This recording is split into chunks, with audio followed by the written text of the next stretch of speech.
கண்டிப்பாக. ஆனால் பார்த்தீங்கன்னா பெட்ரோலு, எல்பிஜி, சிஎன்ஜி விலைலாம் உயர்ந்துட்டு இருக்கு. அதை பற்றி உங்களோட கருத்து என்னென்னா? பெட்ரோலு, டீசலு, சிஎன்ஜி எல்லாம் வந்து உயர்வாக இருக்குதுன்னு நீ சொல்கிறது கரெக்டு தான். இப்போ சிஎன்ஜி எங்கேருந்து வருது? நம்ம இது அப்ராட்லேருந்து இம்போர்ட் பண்ணுறோன்னா. எல்பிஜி எங்கேருந்து வருது?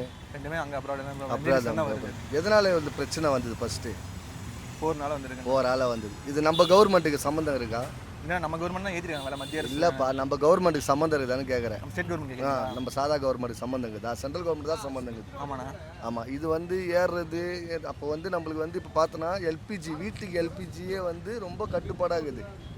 இப்போ அதுவே வந்து 15 நாளைக்கு ஒரு தடவை புக் பண்ணுறது 25 நாளைக்கு ஒரு தடவை ஆயிடுச்சு. அப்படின்னும் போது சில ஸ்டேட்லலாம் வந்து எல்பிஜி, சிஎன்ஜிலாம் வந்து கிடைக்கவே இல்லை. இங்கே நம்மளுக்கு ஓரளவுக்கு ஓகே, ஏதோ நம்மளுக்கு 2 கப்பல் வரும், 3 கப்பல் வரும், நம்மளுக்கு கிடைக்குது.